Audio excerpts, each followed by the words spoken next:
Je vais vous parler de physique, et physique en tant que science de la nature, puisque vous savez que physique, ça vient du mot grec physis, qui veut précisément dire la nature. Donc la physique, je crois que c'est la tentative de comprendre et de décrire, voire d'interpréter la nature.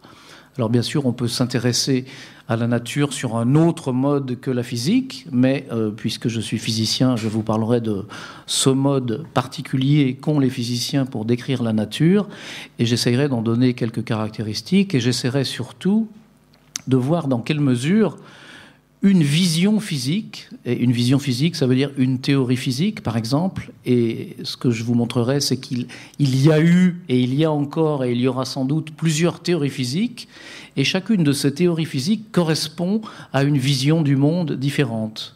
C'est une autre manière de dire que la vision du monde qu'avaient, par exemple, nos prédécesseurs grecs, les philosophes grecs, la vision du monde qu'avaient les penseurs du Moyen-Âge, la vision du monde qu'avaient ceux de la Renaissance, ceux du XVIIIe siècle, ceux du XXe siècle, n'était pas la même que celle que nous avons aujourd'hui. Et on peut se demander, d'ailleurs les épistémologues se demandent, dans quelle mesure c'est le progrès de la physique et des sciences en général qui va déterminer notre vision du monde, qui va petit à petit la modifier, ou bien si au contraire c'est notre vision du monde qui change et que à cause de ce changement de vision du monde, eh bien on va adopter d'autres théories physiques. Alors je ne sais pas quelle est la réponse, sans doute un peu des deux, mais je vais vous parler un peu d'histoire de la physique et ça vous donnera peut-être quelques éléments de réflexion pour comprendre cette interaction entre théorie physique, modèle physique, description physique du monde et puis vision du monde que nous pouvons avoir d'une manière un peu plus intuitive, notre vision de tous les jours, l'espace, le temps, la matière, la lumière, qu'est-ce que c'est, comment nous les voyons. Nous ne les voyons pas du tout de la même manière que nos ancêtres d'il y a par exemple 2 millénaires. Alors, on peut se demander aussi en quoi la physique se distingue des autres disciplines qui s'intéressent à la nature, qui s'intéressent au monde. Et je crois que c'est essentiellement, premièrement, par une méthodologie dont je vous parlerai, qui est la méthode scientifique, finalement, et par le fait qu'elle repose sur des piliers bien établis. Et il me semble qu'on peut distinguer 3 piliers qui sont, premièrement, l'observation et l'expérimentation, qui sont des caractéristiques de toutes les disciplines scientifiques, qui font partie de ce qu'on appelle la méthode scientifique, c'est-à-dire on observe, on a des résultats d'observation et on doit en tenir compte lorsqu'on veut construire une théorie physique, c'est-à-dire qu'une théorie physique ne tiendra pas si elle n'est pas en accord avec les résultats des observations ou des expériences. C'est presque une évidence, mais c'est une nécessité qui n'a pas toujours été exprimée de manière claire et qui ne s'exprime pas non plus nécessairement dans toutes les disciplines. Donc premier pilier, expérience et observation. Deuxième pilier, ce sont des principes.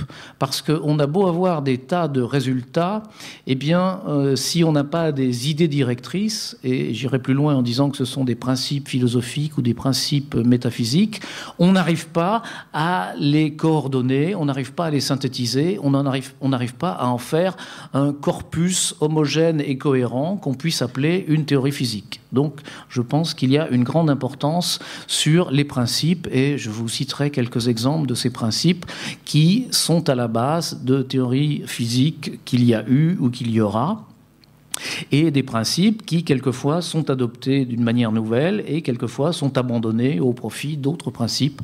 On verra tout ça par quelques exemples. Et le troisième pilier, c'est les mathématiques. Et en fait, les mathématiques sont l'outil fondamental, peut-être le langage, je ne sais pas si le mot langage dont nous a parlé Michel Serres et qui reprend l'expression de Galilée est la mieux adaptée, mais le langage est un outil aussi. Est-ce qu'il vaut mieux parler d'outil ou de langage? Je ne sais pas. Mais en tout cas, la physique exprime tout ce qu'elle a à exprimer sur le monde par l'intermédiaire des mathématiques. Et de quelles mathématiques? Justement, c'est une question très importante parce que les mathématiques évoluent. Les mathématiques évoluent, elles ont évolué depuis les mathématiques grecques jusqu'à celles d'aujourd'hui.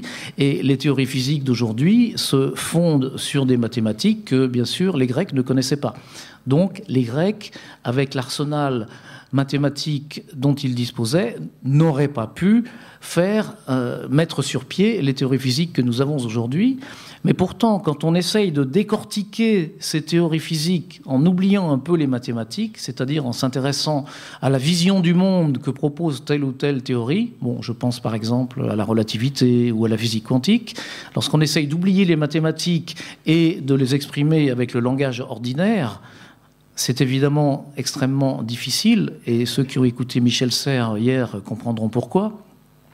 Mais on peut le faire plus ou moins en essayant de dégager les concepts, les principes fondamentaux qui sous-tendent ces théories, ces visions du monde. Et je crois à ce moment-là que si les penseurs grecs revenaient et étaient confrontés à ça, ils pourraient tout à fait comprendre et apprécier ces théories-là, dans la mesure où, comme je vais vous le montrer, notre physique d'aujourd'hui est encore une fois fondée sur des principes qui, pour beaucoup d'entre eux, sont les mêmes que ceux que l'on trouvait déjà chez les philosophes de la nature de l'Antiquité grecque. Alors, la science n'a pas existé de tout temps dans notre civilisation. Et la science moderne, je crois que beaucoup d'historiens des sciences s'accordent pour la faire remonter au XVIIe siècle, avec essentiellement l'innovation, la révolution newtonienne, dont je vous parlerai dans un moment.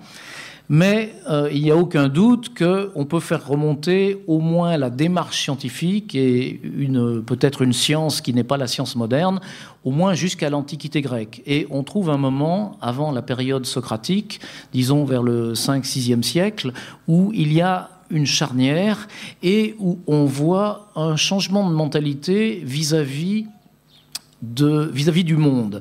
C'est-à-dire qu'on passe d'une époque mythique à une époque qui, si elle n'est peut-être pas tout à fait scientifique, est au moins pré-scientifique. C'est-à-dire qu'il y a un moment dans cette histoire où les philosophes vont chercher à rendre compte du monde d'une manière rationnelle. C'est pas forcément que ça soit mieux d'avoir un point de vue rationnel qu'un point de vue mythique, mais c'est quelque chose de différent. C'est-à-dire un récit mythique qui nous explique comment l'univers est né, comment les dieux sont nés, comment les hommes ont été placés dans l'univers. C'est quelque chose qui est très important pour la cohésion sociale d'une civilisation, etc.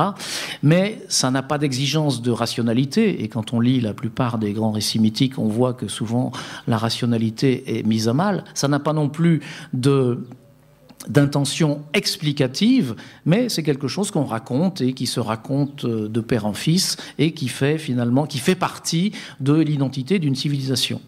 Au contraire, la démarche scientifique, elle, cherche à comprendre de manière rationnelle. De comprendre comment, justement, c'est le début de cette démarche scientifique qui s'appuie sur les 3 piliers que j'ai mentionnés. Et en simplifiant, bien entendu, on peut faire remonter le début de cette démarche pré-scientifique au pré-socratique. Alors, ce qu'on voit, c'est ce désir de rationalité, ce désir d'explication. Alors, expliquer comment ? Expliquer, par exemple, avec l'analogie. On voit un moulin qui est actionné par le vent ou par l'eau. On va se dire, finalement, l'eau, c'est quelque chose qui joue un rôle fondamental dans le fonctionnement du monde. Et on va voir un présocratique, un milésien comme Thalès de Milet, qui va nous dire, il y a dans le monde un élément fondamental qui est l'eau. Et finalement, il y a de l'eau dans toute chose. Et l'eau, qui a toutes ses propriétés de se transformer en solide, de se transformer en vapeur, de pouvoir exercer des forces, des pressions, c'est ça qui, présent dans toute chose, sous des formes différentes qui peuvent se transformer, va être le moteur du monde. Et donc on voit ici cette démarche évidemment analogique, et le rôle de l'analogie évidemment va être assez constant, bien que ce soit quelque chose dont il faille se méfier lorsqu'on fait de la science. Et puis on voit aussi déjà un désir d'unification. C'est-à-dire que nous sommes face à une très grande diversité d'objets, nous sommes face à une très grande diversité de phénomènes, et on sent déjà un besoin d'en rendre compte d'une manière unificatrice. Donc, pour Thalès, cet élément unificateur, c'est l'eau. Nietzsche, dans La naissance de la tragédie, par exemple, qui parle beaucoup de ces périodes, nous dit Thalès a voulu l'unité du monde et il l'a placée dans l'eau. Et ensuite, il y aura d'autres, des successeurs ou des collègues, des contemporains de Thalès qui vont choisir, par exemple comme Anaximène, le vent. Ils vont dire, ou l'air. L'air, c'est ce qui est moteur parce que le vent a une force, il peut faire tourner des moulins, il peut, sous forme d'ouragan, exercer des influences extrêmement intenses et même catastrophiques. Donc l'air peut être considéré comme quelque chose de fondamental dans lequel on va pouvoir exprimer l'unité du monde, donc désir d'unité. Pour Héraclite, ça sera plutôt le feu. Pour Anaximandre, qui était un élève de Thalès, eh bien, c'est quelque chose qui est un petit peu plus abstrait, qu'il appelle l'apeiron. Et déjà, on voit un désir d'abstraction, qui est aussi quelque chose qu'on va retrouver dans toute la physique, c'est-à-dire faire appel à un élément explicateur, ce fameux apeiron qu'on a du mal à traduire dans le langage français, qui serait peut-être quelque chose d'indéfini ou justement qu'on ne sait pas définir, indéfini dans le sens où ça n'est pas fini, mais également dans le sens où c'est difficile à définir. C'est apeiron qui est une abstraction. Et dans toute l'histoire de la physique, on va voir que pour expliquer les phénomènes, on va faire appel à des abstractions, des choses qu'on ne peut pas toucher, qu'on ne peut pas voir, peut-être des forces, des champs. Et la physique regorge de ces entités, on en verra plusieurs exemples, mais déjà, je crois que c'est la première tentative de donner une explication rationnelle en faisant appel à quelque chose qui a un côté abstrait, mais qui, tout en ayant ce côté abstrait, est invoqué comme une cause. Et ce que va dire Anaximandre, c'est que cet apeiron, c'est fondamental, mais il va se matérialiser dans des éléments plus concrets. Et ces éléments, ça sera justement la terre, l'eau, l'air et le feu, qui seront aussi repris par Empédocle. Et on va arriver à une notion où tout ce qu'il y a dans le monde, en tout cas tout ce qu'il y a dans le monde terrestre qui nous environne, est constitué d'éléments fondamentaux qui sont dans ce cas-là la terre, l'eau, l'air et le feu. On appelle ça quelquefois le quatuor d'Empédocle. Et tous les phénomènes auxquels nous assistons sont finalement des transformations, des échanges entre ces éléments. Et il y a beaucoup de choses qu'on peut expliquer comme ça. Il y a toute une physique platonicienne et aristotélicienne qui montre un très grand degré de cohérence, où on explique, par exemple, que les corps tombent parce que dans les corps lourds, l'élément fondamental, c'est la Terre, et la Terre a une tendance naturelle à rejoindre son lieu naturel. Qu'est-ce que c'est le lieu naturel de l'élément Terre? C'est le centre de la planète Terre. Donc les objets qui sont constitués de l'élément Terre sont attirés vers le centre de la Terre. Donc ils y vont, et ils décrivent des verticales. Et voilà pourquoi le mouvement est vertical. Donc vous voyez que cette pré-physique, si on veut l'appeler comme ça, qui nous paraît peut-être un peu naïve quand on la regarde avec un œil superficiel, permet effectivement d'expliquer, elle a une cohérence et elle fait appel à des principes fondamentaux. Donc, on pourrait évidemment passer beaucoup de temps à voir toutes les variantes de ces philosophies grecques. Il y a des conceptions qui sont totalement contradictoires les unes avec les autres, mais il se trouve que celle qui a triomphé, finalement, c'est celle de Platon et d'Aristote. Je les rassemble pour la commodité dans une seule conception, parce qu'elles se ressemblent beaucoup. Et finalement, avec Platon et Aristote, on a un système du monde cohérent, on a une cosmologie, c'est-à-dire une vision du monde dans son ensemble, on a une vision astronomique, on a une vision de la matière, on a une vision du monde, qui n'est pas encore l'univers. Je vous expliquerai pourquoi je ne veux pas utiliser ce mot d'univers à propos de Platon et d'Aristote, puisque justement c'est une notion qui, à mon avis, viendra avec Newton, et je vous expliquerai pourquoi. Mais on a déjà quelque chose de cohérent, de bien établi, et de tellement bien établi que cette vision du monde va perdurer pendant à peu près 2 millénaires, jusqu'à la Renaissance. Ce qui ne veut pas dire qu'elle soit pas contestée sur tel ou tel point. Et il y aura, avec les savants arabes, ensuite les pères de l'Église, ensuite des savants qui sont aussi souvent des ecclésiastiques comme Nicoloresme, Giordano Bruno, Galilée, Copernic, Kepler, Tycho Brahe, Pascal, etc. Des contestations parfois très violentes et très pertinentes de cette conception aristotélicienne qui vont aboutir à une grande révolution qui sera la révolution newtonienne au XVIIe siècle, qui va précisément correspondre à la mise en place de la physique moderne. Et comment ceci va se mettre en place? Eh bien, de plusieurs manières, en abandonnant certains principes et en adoptant d'autres, en utilisant des nouvelles mathématiques, et Newton va utiliser des nouvelles mathématiques et même va en inventer pour l'occasion parce qu'elles n'étaient pas disponibles, et il n'y aurait pas cette nouvelle physique newtonienne sans ces nouvelles mathématiques, il n'y aurait pas cette physique newtonienne non plus sans des nouveaux principes, et je vous expliquerai en quelques mots lesquels, mais on est donc dans une pensée du monde qui évolue.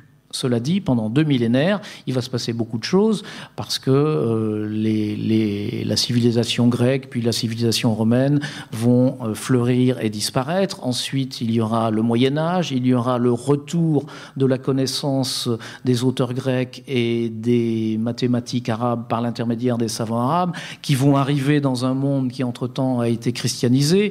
Donc, conflit, puis résolution des conflits, synthèse, et on arrive donc à la Renaissance avec une vision du monde qui est la vision du monde aristotélicienne, avec ses principes aristotéliciens, et je vais revenir un petit peu dessus aussi, et une grande contestation dès le départ qui va, pendant les siècles qui suivent la Renaissance, s'enfler et éclater jusqu'à la révolution newtonienne.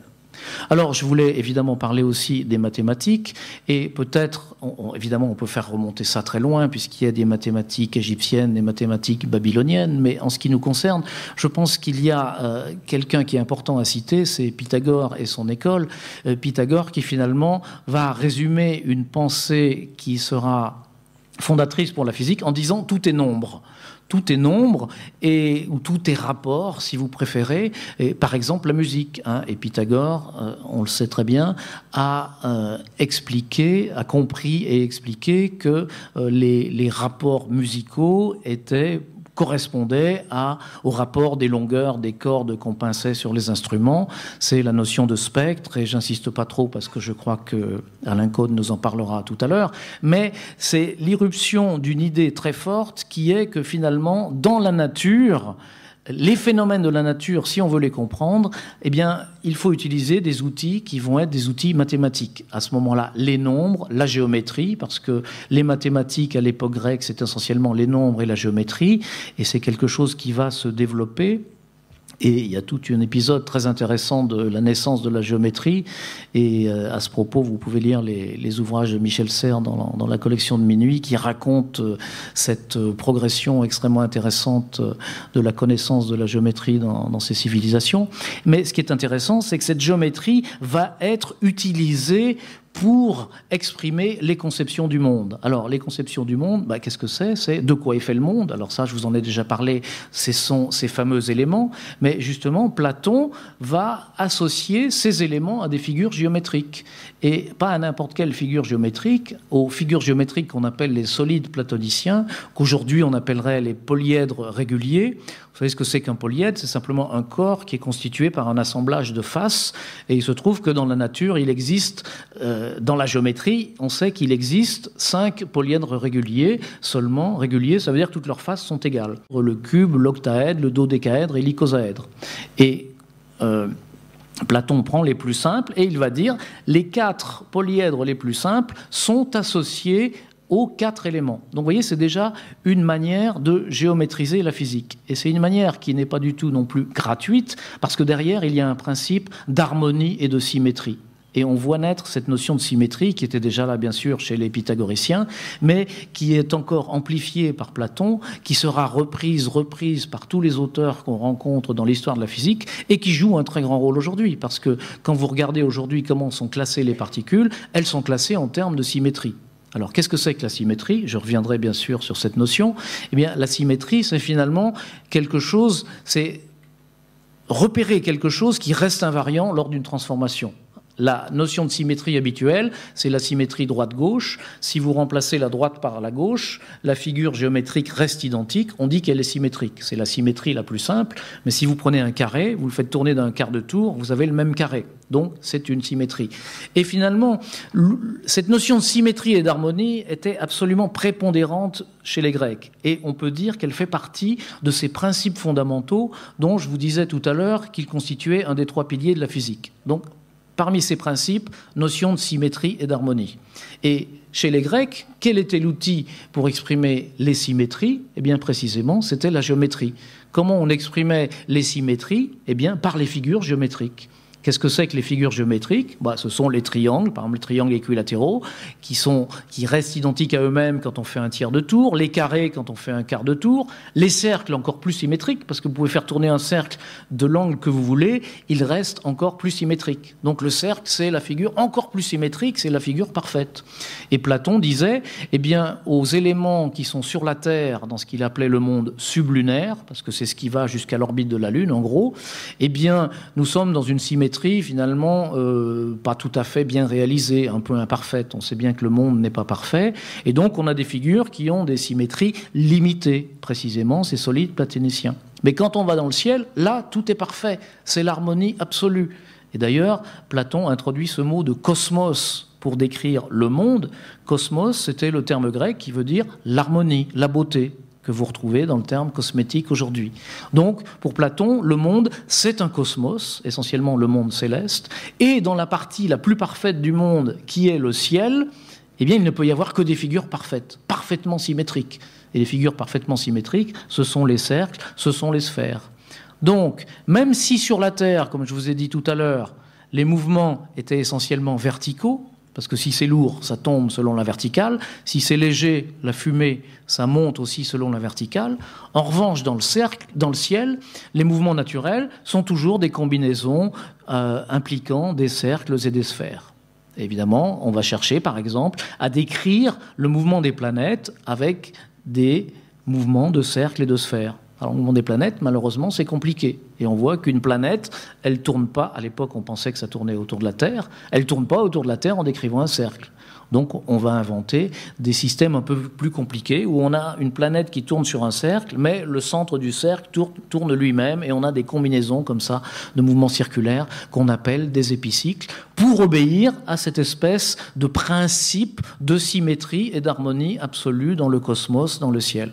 Donc vous voyez comment un principe fondamental, ici celui de symétrie, va dicter finalement la manière dont on va décrire le monde, dont on va construire ce qu'on appelle un système du monde. Et depuis l'Antiquité grecque jusqu'à l'époque de Newton, on va voir se succéder des systèmes du monde de plus en plus compliqués, qui sont différents les uns des autres, qui au départ sont tous centrés autour de la Terre, avec la Terre au centre du monde, et puis à l'époque de Copernic, ça va basculer avec le Soleil au centre du monde, et quand on arrivera à Newton, on va complètement changer de conception, parce que Newton va introduire une nouvelle notion d'un espace où il n'y a plus de centre. Et ça correspond cette fois à une autre symétrie, en fait, encore plus forte, encore plus grande, mais je vous en parlerai dans un instant. Donc, ce qu'il y a à retenir, c'est qu'on a des principes. Bon, le premier principe, finalement, c'est que le monde est intelligible.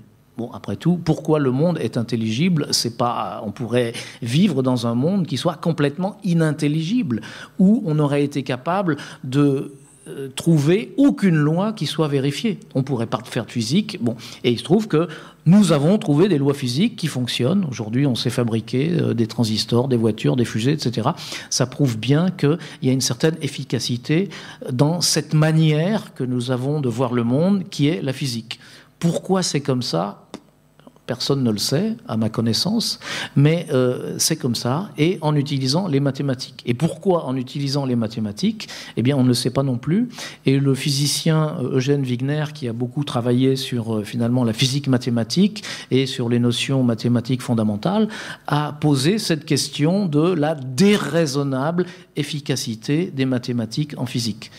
C'est la question, c'est pourquoi les mathématiques sont si efficaces en physique. Et elles le sont, et ça a été compris très tôt qu'elles le sont, puisque Platon, sur le fronton de son académie, qui était l'école où il enseignait, avait écrit que nul n'entre ici s'il n'est géomètre. On peut citer aussi évidemment Galilée, qui avait dit que la nature est écrite dans le langage mathématique avec les triangles, la phrase que Michel Serres a citée hier.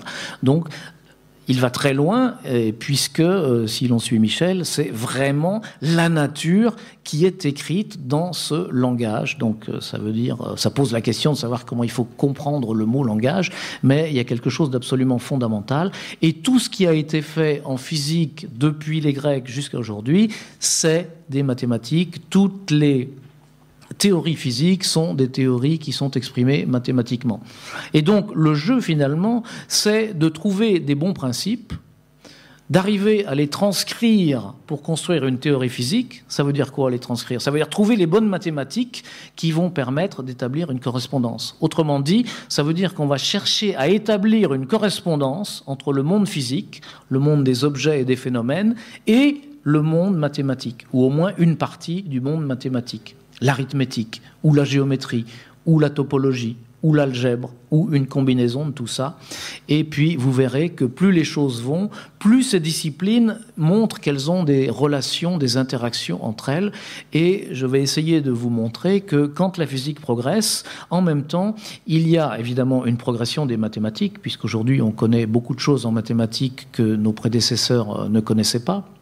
Par exemple, une géométrie nouvelle qui a été inventée au XIXe siècle ou découverte au XIXe siècle qui s'appelle la géométrie riemannienne, qui n'est plus la géométrie euclidienne et sans laquelle la physique du XXe siècle n'existerait pas. Donc, sans des mathématiques nouvelles, il n'y a pas de physique nouvelle. Alors, on voit des cas différents. On voit des cas où les mathématiques nouvelles ont été construites, inventées, découvertes avant la physique nouvelle. C'est le cas de la relativité, puisque la relativité qui a été découverte au XXe siècle par Einstein se fonde sur une géométrie dite riemannienne, par opposition à la géométrie euclidienne, dont nous a parlé Michel Serres hier, géométrie qui a été découverte au XIXe siècle.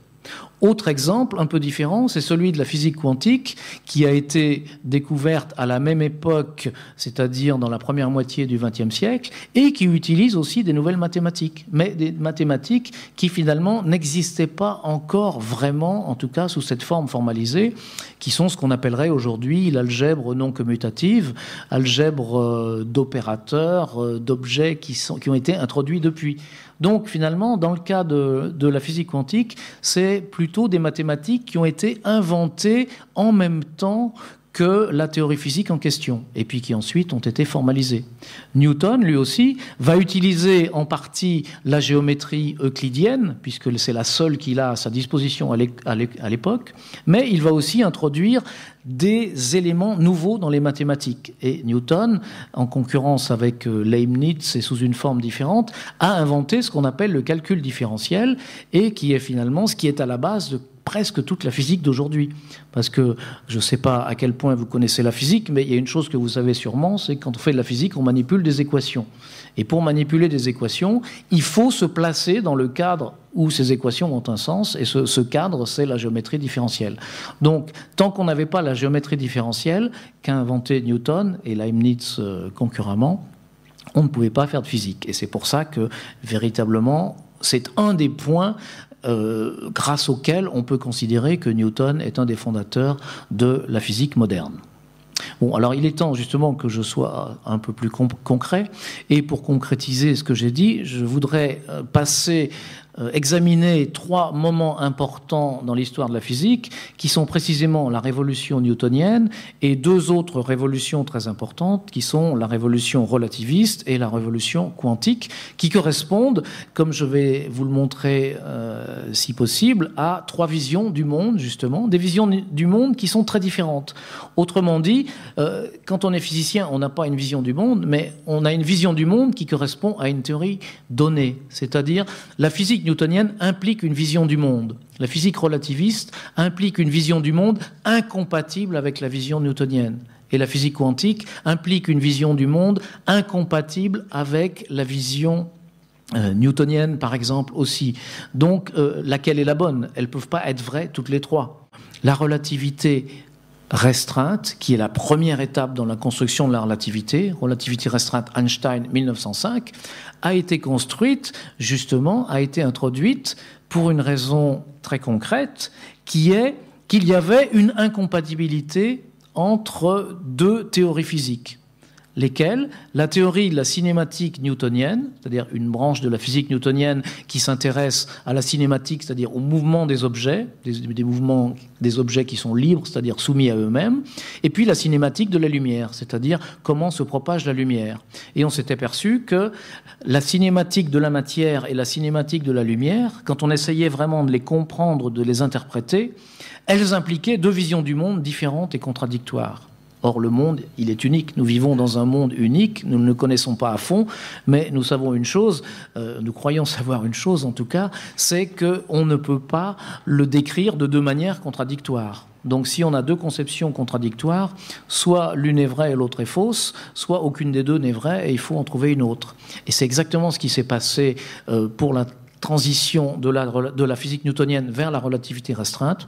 C'est une conception du monde qui a été complètement abandonnée au profit d'une autre. Mais je reviendrai là-dessus. D'abord, revenons à Newton.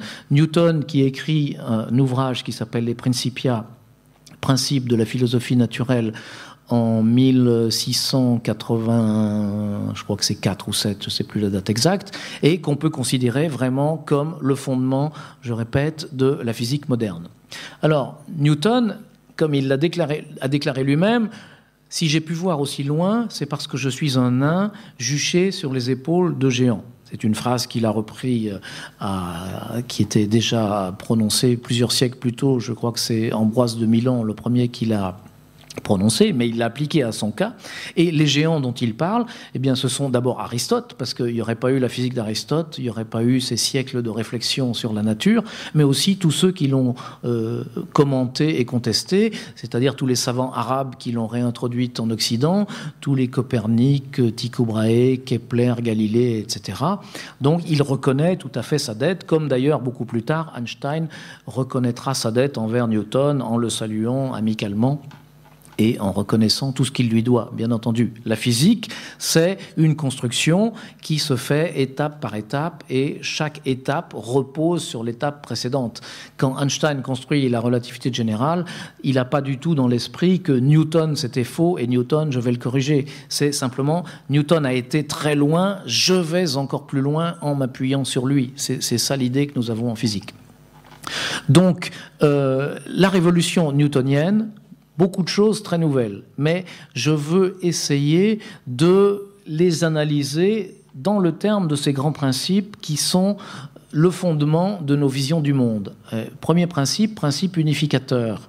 Et la physique newtonienne représente une unification extraordinaire, à tel point que je pense que c'est la définition de la notion d'univers. Qu'est-ce que c'est que l'univers?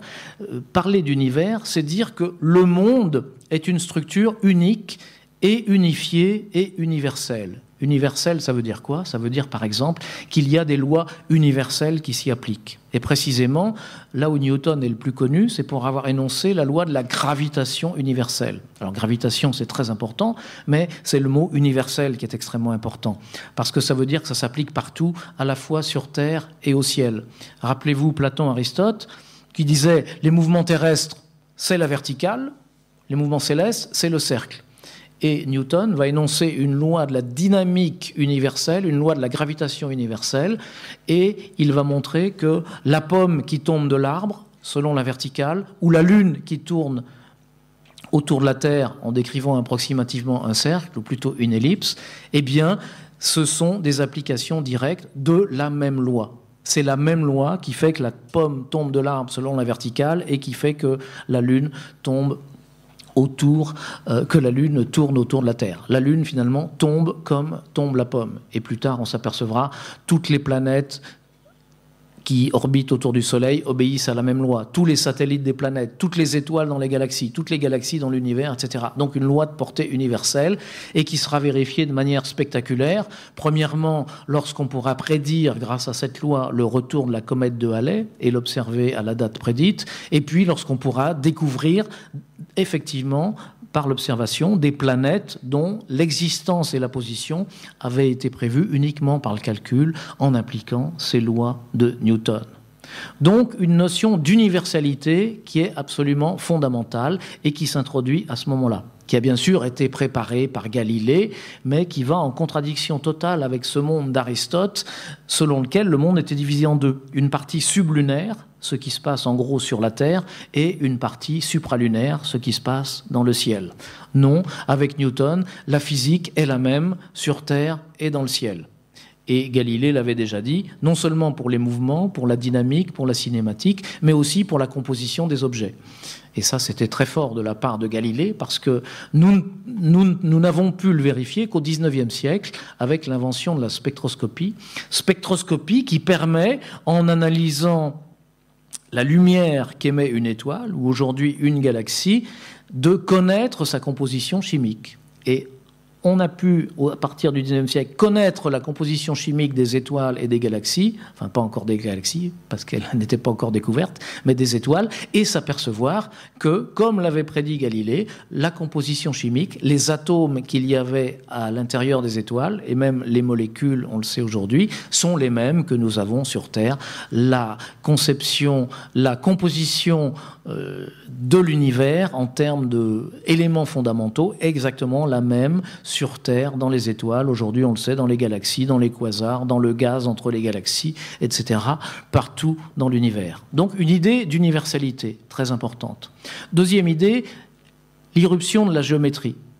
Et l'irruption de la géométrie, Newton nous dit il y a un cadre bien défini pour les phénomènes, pour la physique. Et ce cadre, il le nomme, c'est un cadre qui se forme de l'espace et du temps. Un espace physique et un temps physique. Et cet espace physique, il dit, je le géométrise, je le décris d'une manière géométrique.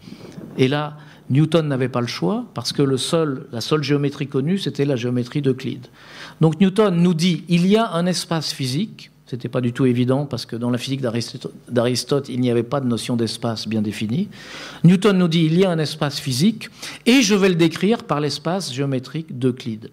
J'invoque les mathématiques, la géométrie, dans ce cas-là une géométrie déjà connue, et je fais la correspondance, et je vais dire, je vais pouvoir décrire tous les phénomènes par des équations ou finalement des systèmes mathématiques à l'intérieur de ce cadre géométrique de la géométrie d'Euclide et les faire correspondre aux phénomènes physiques. Et finalement, c'est ça la démarche de la physique, c'est que les objets, les phénomènes, je le répète, on les met en correspondance avec des objets mathématiques, des structures mathématiques, et on fait les calculs du côté mathématique, et après, on réapplique à la réalité, et par des observations, par des expériences, on vérifie si les systèmes, les théories, les modèles qu'on a construits sont valables ou pas. Et évidemment, du côté mathématique, on a toujours une exigence de cohérence. Et pour choisir quelles mathématiques, quelle partie des mathématiques, quels objets mathématiques, eh bien, on utilise les principes fondamentaux qui nous intéressent, principes d'unité, principes de symétrie, tous les principes qu'on veut, principes d'invariance, principes de relativité, qui sont des formes aussi de principes de symétrie. Donc, Newton, unité, géométrie, autre chose, symétrie. Symétrie, c'est très important parce que l'espace de Newton, il a cette propriété de symétrie. Je vous l'ai annoncé tout à l'heure. Qu'est-ce que ça veut dire ? Dire que l'espace de Newton est symétrique, eh bien, ça veut dire que tous ces points sont équivalents. Aujourd'hui, on dirait qu'il est homogène. Il est homogène, ça veut dire qu'aucun point n'a un statut différent d'un autre. Mais c'est très fort de dire ça, parce que ça anéantit tous les systèmes aristotéliciens, puisque dans les systèmes aristotéliciens et dans tous les systèmes grecs, il y avait un centre à l'univers. Le centre occupé par la Terre, ou bien chez Copernic par le Soleil. Ben non, il n'y a plus de centre chez Newton, parce que s'il y avait un centre, ça voudrait dire que ce point dans l'espace est différent des autres. Et Newton nous dit non, l'espace est homogène et il est symétrique, tous les points sont équivalents. Donc il ne peut pas y en avoir un qui serait différent en étant le centre.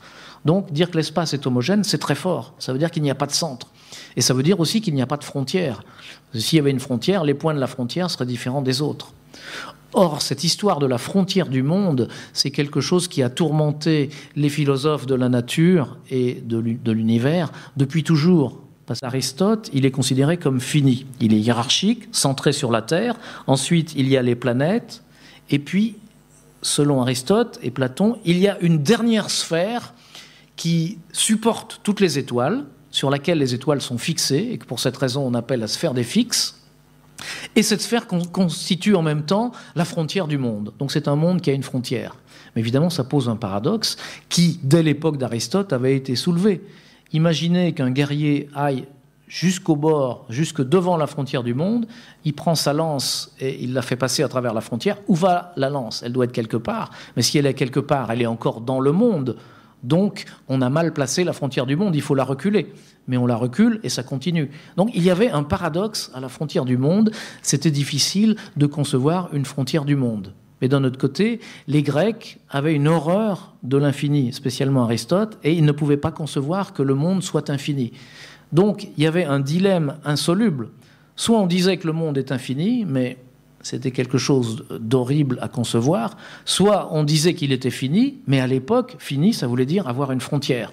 Donc il y avait quelque chose de paradoxal et d'ambigu, et ce problème est revenu dans toute l'histoire de la physique. Il ne sera résolu que par Einstein en 1917, qui, grâce aux nouvelles géométries riemanniennes, va proposer un modèle du monde selon lequel le monde peut être à la fois fini, non infini, et sans frontières. Plus de paradoxe. Et c'était quelque chose d'entièrement nouveau, quelque chose d'entièrement fondé sur cette nouvelle géométrie qui s'appelle la géométrie riemannienne. Bon, ce modèle d'Einstein de 1917 ensuite sera abandonné pour d'autres raisons, mais malgré tout, cette innovation était fondamentale et Einstein lui-même l'a jugée fondamentale et a finalement construit son modèle, qui est le premier modèle cosmologique relativiste, qui est le fondement de notre cosmologie actuelle, avec l'intention explicite de résoudre ce problème, ce paradoxe, d'avoir un monde qui soit à la fois fini et sans frontières. Donc je reviens à Newton, notion de symétrie. Et notion de symétrie, je pourrais analyser beaucoup plus, parce que quand on est, par exemple, chez Aristote, on s'aperçoit que finalement, le monde d'Aristote, c'est un peu le monde de notre intuition. C'est-à-dire, quand on regarde autour de nous, on n'a pas l'impression de vivre dans un espace homogène. On a l'impression qu'il y a l'horizontal, le sol, et puis la verticale. Et les choses se passent très différemment dans les dimensions horizontales et dans les dimensions verticales. Par exemple, dans la dimension horizontale, je peux me déplacer. Je me lève et je marche. Dans la direction verticale, je ne peux pas me déplacer. Donc, le monde d'Aristote, je simplifie grossièrement, mais ce n'est pas du tout l'espace. C'est l'horizontale à 2 dimensions et la verticale. Et finalement, ce que va faire Newton, c'est mélanger tout ça et dire non, il y a un espace à 3 dimensions dans lequel toutes les dimensions sont équivalentes. Et aujourd'hui, ça, on le sait bien. On n'a qu'à voir les cosmonautes dans la navette spatiale. Si vous demandez à quelqu'un qui est dans une navette spatiale très très loin où est la verticale, il va dire « Ah ben oui, c'est là-bas, c'est la Terre ». Ah non, finalement, c'est la planète ici qui est plus proche parce que je ressens son attraction gravitationnelle. Et puis l'autre va dire non, la verticale, c'est la direction de mes pieds. Donc, il n'y a plus de notion de verticale et finalement, on est dans un espace où toutes les dimensions sont équivalentes.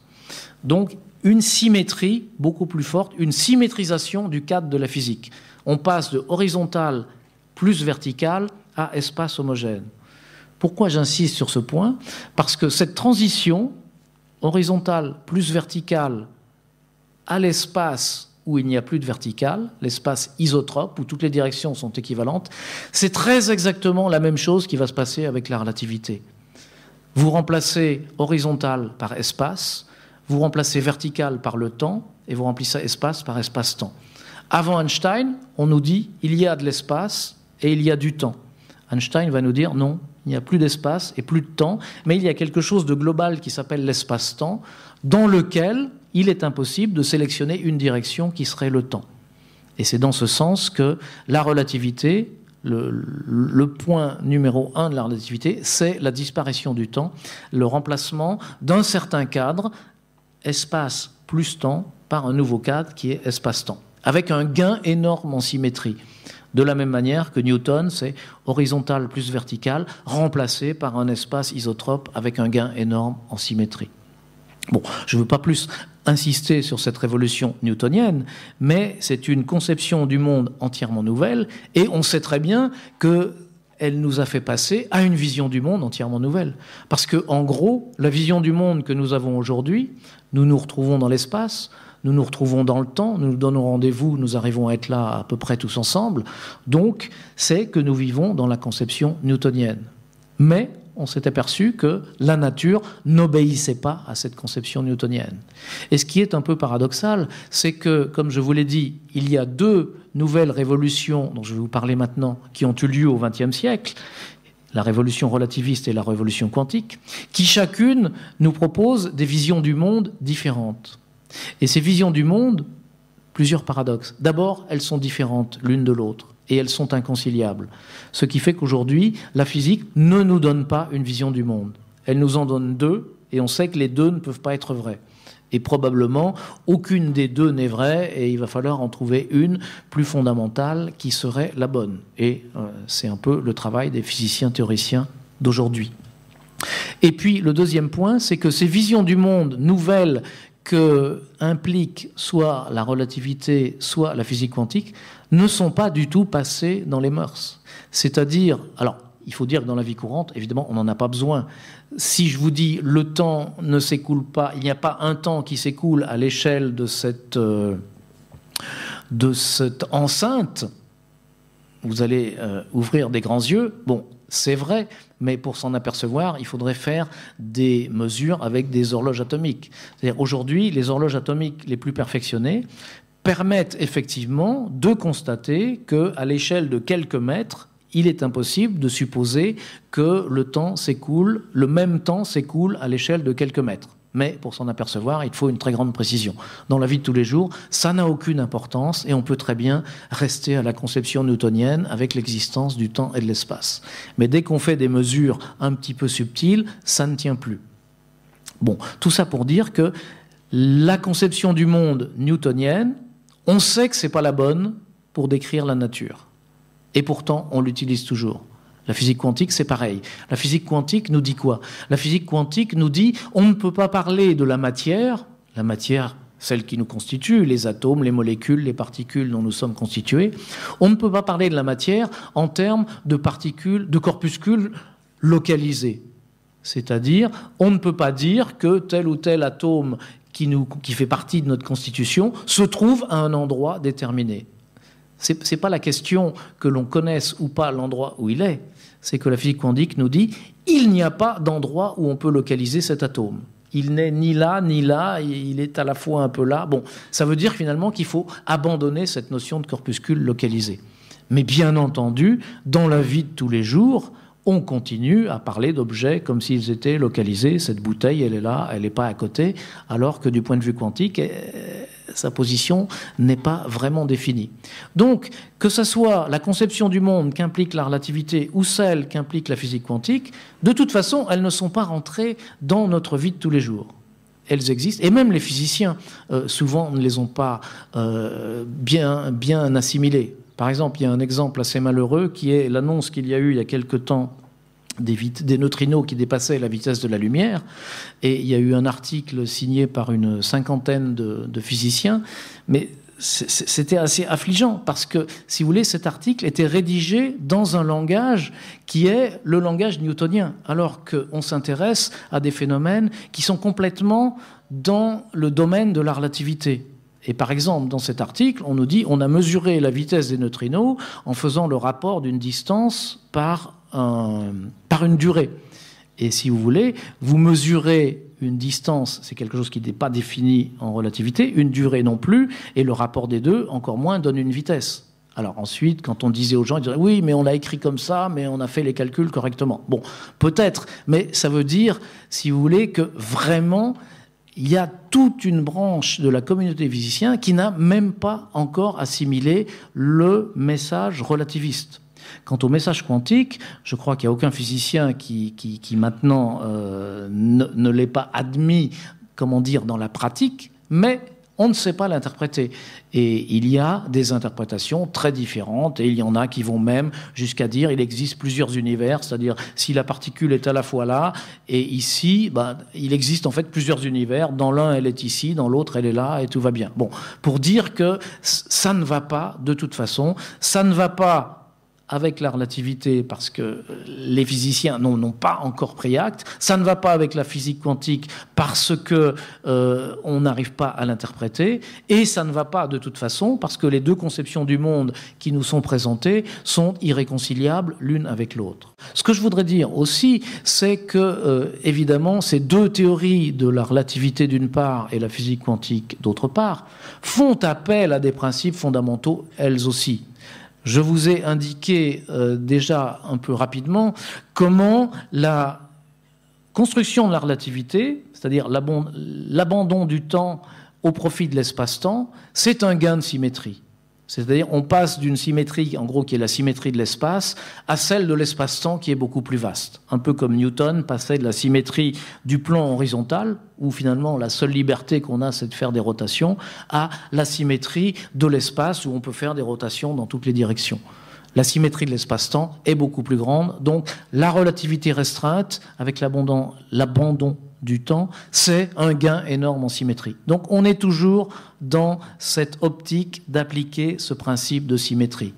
La physique quantique, dans sa version appliquée à la physique des particules, qui donne finalement ce qu'on appelle les théories de jauge, eh bien, de plusieurs manières aussi implique les symétries. D'abord, on sait que la matière se constitue de particules fondamentales qui sont classées, qui sont comprises, qui sont décrites en vertu de ce qu'on appelle le modèle standard dont on parle beaucoup en ce moment avec la découverte du boson de Higgs, dont je pense que Étienne nous parlera un peu plus en détail, Étienne Klein. Et ce modèle standard, en fait, utilise des notions de symétrie, d'abord pour classer les particules, et ensuite, d'une manière assez extraordinaire, avec ce qu'on appelle les théories de jauge, pour expliquer la manière dont elles interagissent. Alors, ça va très loin, parce que finalement, cette notion de symétrie, je répète ce que c'est finalement la constatation que quand on modifie quelque chose, il y a autre chose qui reste invariant. C'est-à-dire, si une figure est symétrique, je la retourne et c'est toujours la même figure. Et pourtant, j'ai fait une action. Si je fais tourner un triangle équilatéral d'un tiers de tour, j'ai une action et pourtant la chose est restée la même. Autrement dit, la notion de symétrie se généralise un petit peu en notion d'invariance. Et les mathématiques ayant progressé, cette notion a été formalisée aussi par ce qui s'appelle des groupes. La théorie des groupes, c'est quasiment la théorie des symétries, bien qu'on puisse encore la généraliser davantage aujourd'hui, mais ça suffit pour une grande partie de la physique. Et quand vous parlez à un physicien des particules, il va vous parler en termes de groupes. Et les groupes, l'étude des groupes, c'est une branche de l'algèbre. Et précisément, voilà encore un autre point où la physique relativiste et la physique quantique vont se distinguer, c'est qu'elles sont exprimées avec des parties des mathématiques différentes. Quand on fait de la relativité, c'est essentiellement de la géométrie.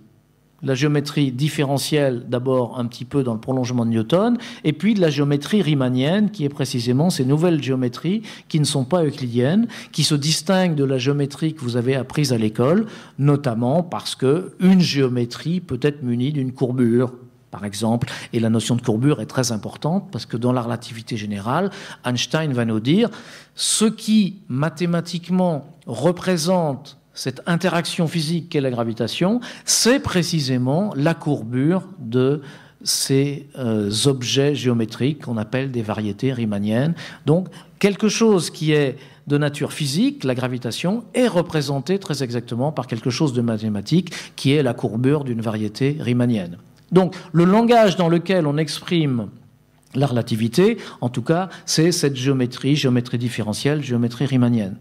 En revanche, la physique quantique, elle est plutôt exprimée par une autre branche des mathématiques qui est l'algèbre. Bon, l'algèbre, c'est universel, on en fait tout le temps, mais la physique quantique, c'est vraiment une algèbre, et une algèbre particulière, parce que c'est une algèbre non commutative. Il y a des non commutatifs, je ne vais pas forcément vous expliquer ce que ça veut dire. Alain Cohn, c'est évidemment le grand spécialiste, donc je pense qu'il vous en parlera.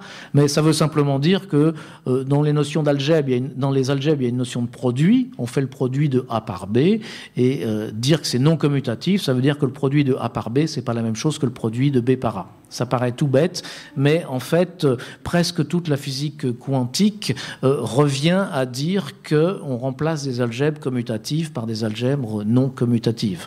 Et finalement, les fondateurs de la physique quantique ne savaient pas très bien le formaliser au début, donc ils ont utilisé pour le formaliser des notions d'opérateurs ou de matrices, mais tout ça se formalise plus tard dans des notions d'algèbres non commutatives. Et on pourrait croire, avec un regard superficiel, que la différence fondamentale entre la vision relativiste et la vision de la physique quantique, c'est que l'une, justement, est exprimée en langage géométrique et l'autre en langage algébrique. Mais il faut savoir que quand on a différents langages, on peut avoir des traductions. Et c'est les grands progrès des mathématiques du XXe siècle qui est justement d'avoir montré qu'il existait des passages de la géométrie à l'algèbre, quelquefois sous forme de ce qu'on appelle des dualités. Alors, par exemple, lorsqu'on a un espace géométrique, dans le sens espace le plus intuitif que vous puissiez prendre, vous savez qu'on définit sur l'espace des fonctions, et les fonctions, en fait, forment, elles, une algèbre.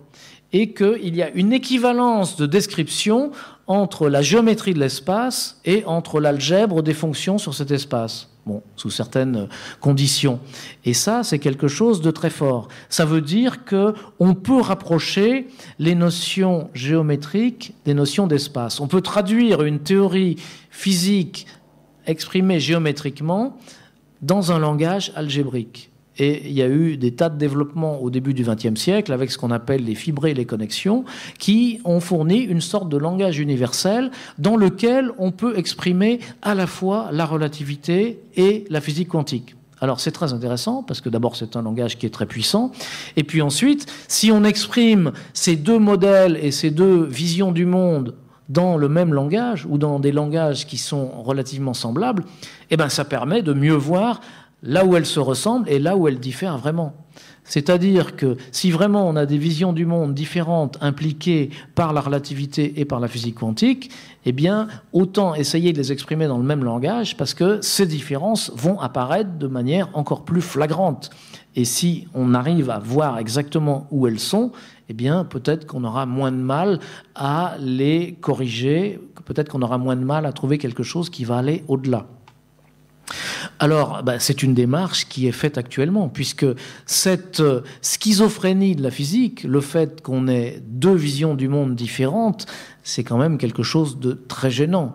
Le monde, il est unique, et donc on voudrait en avoir une vision unique. Alors, dans la pratique, c'est pas tellement gênant, parce que si vous faites de l'astrophysique, si vous faites de la navigation spatiale, si vous faites des télécommunications spatiales, vous allez avoir à appliquer les théories de la relativité, et finalement, la physique quantique, on n'a pas tellement besoin de s'en occuper. Donc, vous vous placez dans cette vision du monde-là. Si vous voulez construire un transistor, des lasers, de l'électronique, là, vous faites de la physique quantique et vous n'avez pas à vous occuper de la relativité parce que la structure de l'espace-temps à grande échelle, quand on fait ça, on s'en fiche complètement. Donc, dans la pratique, il n'y a pas tellement de problème. C'est-à-dire, je peux très bien, le matin, faire de la physique quantique, l'après-midi, faire de la relativité, et puis la nuit, je vais passer à réfléchir en me disant quelle est la bonne vision du monde. Mais en tout cas, dans la pratique, ça ne pose pas de problème. Sauf dans certains cas, mais qui ne sont pas des cas vraiment concrets, puisque un premier cas où on sent qu'on a besoin à la fois des deux théories, c'est ce qui se passe dans les trous noirs. Bon, les trous noirs sont des objets assez étranges, je ne veux pas en parler en tant que tel ce soir, mais disons que ce sont des situations tellement étranges qu'on a besoin à la fois de faire intervenir la théorie relativiste et la théorie quantique. Autre domaine, c'est les tout débuts de l'univers. Parce que, bon, vous savez qu'aujourd'hui, notre cosmologie est décrite selon ce qu'on appelle les modèles de Big Bang. Et une des choses que disent ces modèles, c'est qu'il y a, grosso modo, 13 milliards d'années, l'univers était beaucoup plus concentré, beaucoup plus énergétique, beaucoup plus chaud qu'aujourd'hui. Et comme il était concentré, la gravitation était très forte. Et quand la gravitation est très forte, il faut faire appel à la théorie de la relativité. Mais comme on avait aussi des énergies très fortes, tout était très concentré, il faut faire appel à la physique quantique. Et on doit faire appel aux deux théories qui qui se contredisent. Donc on est en face d'une incapacité des physiciens à dire ce qui s'est passé. Et c'est pour cette raison qu'en cosmologie, nous sommes incapables de dire ce qui s'est passé dans les instants les plus reconnus de l'univers, ce qu'on appelle l'ère de Planck. Donc l'ère de Planck, ce n'est pas une barrière physique, ce n'est pas une époque physique où il s'est passé un événement bien déterminé, c'est simplement la limite dans le temps passé, au-delà de laquelle nous ne sommes plus capables de savoir ce qui s'est passé. Ce que je voudrais dire aussi, c'est que, évidemment, ces deux théories de la relativité d'une part et la physique quantique d'autre part font appel à des principes fondamentaux elles aussi. Je vous ai indiqué déjà un peu rapidement comment la construction de la relativité, c'est-à-dire l'abandon du temps au profit de l'espace-temps, c'est un gain de symétrie. C'est-à-dire on passe d'une symétrie, en gros, qui est la symétrie de l'espace, à celle de l'espace-temps qui est beaucoup plus vaste. Un peu comme Newton passait de la symétrie du plan horizontal, où finalement la seule liberté qu'on a, c'est de faire des rotations, à la symétrie de l'espace, où on peut faire des rotations dans toutes les directions. La symétrie de l'espace-temps est beaucoup plus grande, donc la relativité restreinte, avec l'abandon du temps, c'est un gain énorme en symétrie. Donc on est toujours dans cette optique d'appliquer ce principe de symétrie. La physique quantique, dans sa version appliquée à la physique des particules, qui donne finalement ce qu'on appelle les théories de jauge, eh bien, de plusieurs manières aussi implique les symétries. D'abord, on sait que la matière se constitue de particules fondamentales qui sont classées, qui sont comprises, qui sont décrites en vertu de ce qu'on appelle le modèle standard dont on parle beaucoup en ce moment avec la découverte du boson de Higgs, dont je pense que Étienne nous parlera un peu plus en détail, Étienne Klein. Et ce modèle standard, en fait, utilise des notions de symétrie, d'abord pour classer les particules, et ensuite, d'une manière assez extraordinaire, avec ce qu'on appelle les théories de jauge, pour expliquer la manière dont elles interagissent. Alors, ça va très loin. Parce que finalement, cette notion de symétrie, je répète ce que c'est finalement la constatation que quand on modifie quelque chose, il y a autre chose qui reste invariant. C'est-à-dire, si une figure est symétrique, je la retourne et c'est toujours la même figure. Et pourtant, j'ai fait une action. Si je fais tourner un triangle équilatéral d'un tiers de tour, j'ai une action et pourtant la chose est restée la même. Autrement dit, la notion de symétrie se généralise un petit peu en notion d'invariance. Et les mathématiques ayant progressé, cette notion a été formalisée aussi par ce qui s'appelle des groupes. La théorie des groupes, c'est quasiment la théorie des symétries, bien qu'on puisse encore la généraliser davantage aujourd'hui, mais ça suffit pour une grande partie de la physique. Et quand vous parlez à un physicien des particules, il va vous parler en termes de groupes. Et les groupes, l'étude des groupes, c'est une branche de l'algèbre. Et précisément, voilà encore un autre point où la physique relativiste et la physique quantique vont se distinguer, c'est qu'elles sont exprimées avec des parties des mathématiques différentes. Quand on fait de la relativité, c'est essentiellement de la géométrie. La géométrie différentielle, d'abord un petit peu dans le prolongement de Newton, et puis de la géométrie riemannienne, qui est précisément ces nouvelles géométries qui ne sont pas euclidiennes, qui se distinguent de la géométrie que vous avez apprise à l'école, notamment parce qu'une géométrie peut être munie d'une courbure, par exemple, et la notion de courbure est très importante, parce que dans la relativité générale, Einstein va nous dire ce qui mathématiquement représente cette interaction physique qu'est la gravitation, c'est précisément la courbure de ces objets géométriques qu'on appelle des variétés riemanniennes. Donc, quelque chose qui est de nature physique, la gravitation, est représenté très exactement par quelque chose de mathématique qui est la courbure d'une variété riemannienne. Donc, le langage dans lequel on exprime la relativité, en tout cas, c'est cette géométrie différentielle, géométrie riemannienne. En revanche, la physique quantique, elle est plutôt exprimée par une autre branche des mathématiques qui est l'algèbre. Bon, l'algèbre, c'est universel, on en fait tout le temps, mais la physique quantique, c'est vraiment une algèbre, et une algèbre particulière, parce que c'est une algèbre non commutative. Il y a des non commutatives, je ne vais pas forcément vous expliquer ce que ça veut dire. Alain Cohn, c'est évidemment le grand spécialiste, donc je pense qu'il vous en parlera.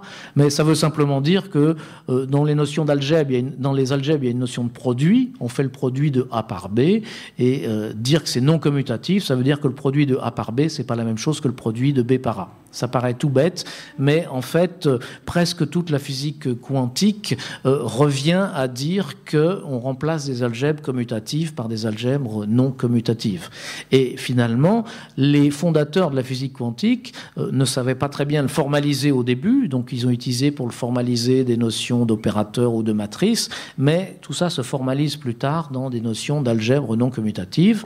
Et on pourrait croire, avec un regard superficiel, que la différence fondamentale entre la vision relativiste et la vision de la physique quantique, c'est que l'une, justement, est exprimée en langage géométrique et l'autre en langage algébrique.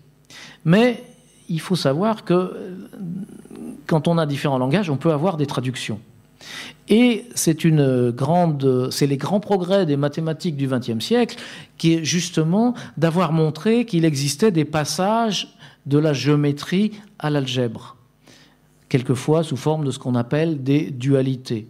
Alors, par exemple, lorsqu'on a un espace géométrique, dans le sens espace le plus intuitif que vous puissiez prendre, vous savez qu'on définit sur l'espace des fonctions, et les fonctions, en fait, forment, elles, une algèbre. Et qu'il y a une équivalence de description entre la géométrie de l'espace et entre l'algèbre des fonctions sur cet espace. Bon, sous certaines conditions. Et ça, c'est quelque chose de très fort. Ça veut dire qu'on peut rapprocher les notions géométriques des notions d'espace. On peut traduire une théorie physique exprimée géométriquement dans un langage algébrique. Et il y a eu des tas de développements au début du XXe siècle avec ce qu'on appelle les fibrés et les connexions qui ont fourni une sorte de langage universel dans lequel on peut exprimer à la fois la relativité et la physique quantique. Alors c'est très intéressant parce que d'abord c'est un langage qui est très puissant et puis ensuite si on exprime ces deux modèles et ces deux visions du monde dans le même langage ou dans des langages qui sont relativement semblables, eh ben ça permet de mieux voir là où elles se ressemblent et là où elles diffèrent vraiment. C'est-à-dire que si vraiment on a des visions du monde différentes impliquées par la relativité et par la physique quantique, eh bien, autant essayer de les exprimer dans le même langage parce que ces différences vont apparaître de manière encore plus flagrante. Et si on arrive à voir exactement où elles sont, eh bien, peut-être qu'on aura moins de mal à les corriger, peut-être qu'on aura moins de mal à trouver quelque chose qui va aller au-delà. Alors, c'est une démarche qui est faite actuellement, puisque cette schizophrénie de la physique, le fait qu'on ait deux visions du monde différentes, c'est quand même quelque chose de très gênant. Le monde, il est unique, et donc on voudrait en avoir une vision unique. Alors, dans la pratique, c'est pas tellement gênant, parce que si vous faites de l'astrophysique, si vous faites de la navigation spatiale, si vous faites des télécommunications spatiales, vous allez avoir à appliquer les théories de la relativité, et finalement, la physique quantique, on n'a pas tellement besoin de s'en occuper. Donc, vous vous placez dans cette vision du monde-là. Si vous voulez construire un transistor, des lasers, de l'électronique, là, vous faites de la physique quantique et vous n'avez pas à vous occuper de la relativité parce que la structure de l'espace-temps à grande échelle, quand on fait ça, on s'en fiche complètement. Donc, dans la pratique, il n'y a pas tellement de problème. C'est-à-dire, je peux très bien, le matin, faire de la physique quantique, l'après-midi, faire de la relativité, et puis la nuit, je vais passer à réfléchir en me disant quelle est la bonne vision du monde. Mais en tout cas, dans la pratique, ça ne pose pas de problème. Sauf dans certains cas, mais qui ne sont pas des cas vraiment concrets, puisque un premier cas où on sent qu'on a besoin à la fois des deux théories, c'est ce qui se passe dans les trous noirs. Bon, les trous noirs sont des objets assez étranges, je ne veux pas en parler en tant que tel ce soir, mais disons que ce sont des situations tellement étranges qu'on a besoin à la fois de faire intervenir la théorie relativiste et la théorie quantique. Autre domaine, c'est les tout débuts de l'univers. Parce que, bon, vous savez qu'aujourd'hui, notre cosmologie est décrite selon ce qu'on appelle les modèles de Big Bang. Et une des choses que disent ces modèles, c'est qu'il y a, grosso modo, 13 milliards d'années, l'univers était beaucoup plus concentré, beaucoup plus énergétique, beaucoup plus chaud qu'aujourd'hui. Et comme il était concentré, la gravitation était très forte. Et quand la gravitation est très forte, il faut faire appel à la théorie de la relativité. Mais comme on avait aussi des énergies très fortes, tout était très concentré, il faut faire appel à la physique quantique. Et on doit faire appel aux deux théories qui se contredisent. Donc on est en face d'une incapacité des physiciens à dire ce qui s'est passé. Et c'est pour cette raison qu'en cosmologie, nous sommes incapables de dire ce qui s'est passé dans les instants les plus reconnus de l'univers, ce qu'on appelle l'ère de Planck.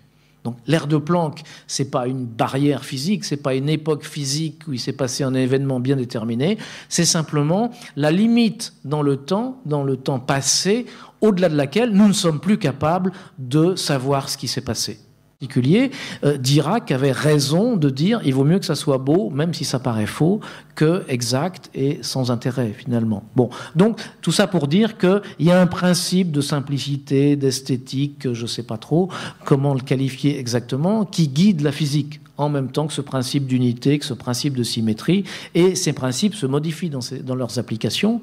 Mais il me semble que la démarche du physicien, c'est celle-là, c'est d'avoir une conception du monde, d'en dégager des principes, ces principes de les concrétiser en construisant une théorie ou un modèle physique du monde. Comment les concrétiser? C'est en choisissant une branche des mathématiques et en mettant cette branche des mathématiques en correspondance avec le monde.